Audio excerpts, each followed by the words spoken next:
浙东古城临海，这种糯米小吃是当地人最亲切的街头美味。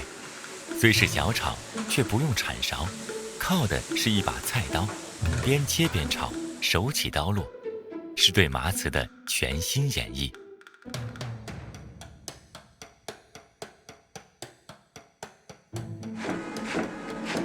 金山脚下这家黄记老店，开店23年来，客人每天饭点时分络绎不绝，都是冲着老板张东乡的炒麻糍手艺而来。张家炒麻糍好吃一大原因是麻糍本身来自嫂子林采菊一家全手工制作，提前浸泡好的糯米饱满发胀，倒入布篓中沥干水分，再上木甑蒸熟。加米得有讲究，添的太多不易熟得均匀，少了则不够香气。望炉大气，一次只蒸1桶。蒸好的糯米趁着黏糊劲儿足，要赶紧转移到石臼中进行捣制。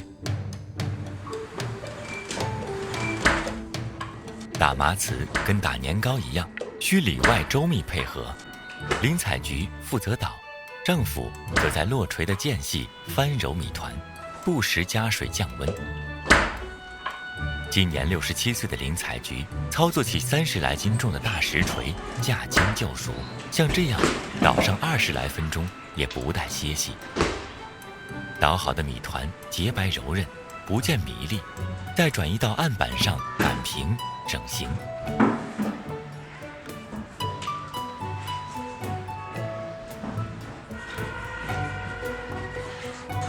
切成四四方方的小块，这就是麻糍了。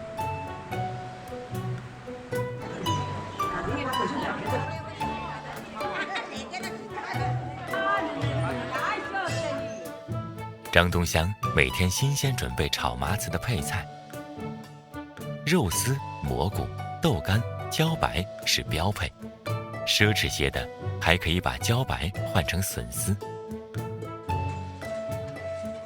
这口自制的黄泥老煤炉保温性能极好，火头烧得旺而均匀，也是炒好麻糍的一大法宝。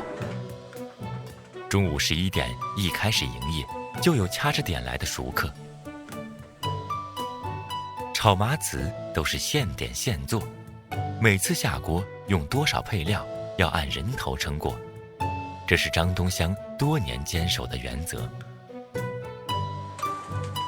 肥膘肉慢慢煸出油，同时把麻糍摊在锅壁上，煎到两面焦黄，然后移入锅内。用菜刀翻炒的同时，将麻糍改刀成块。鸡蛋是炒麻糍的黄金配角，蛋液入锅，滋滋冒泡，再和配料麻糍一番混战，加些盐和酱油调味，最后撒一把蒜叶就可出锅。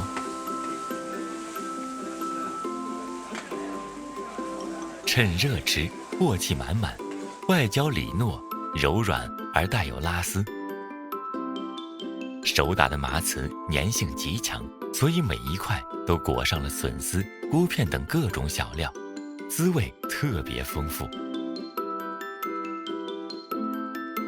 麻糍常见，但炒麻糍出了临海便无迹可寻。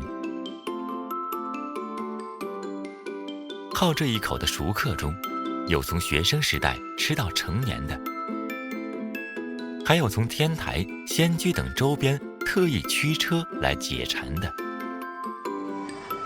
这是独一无二的临海味道。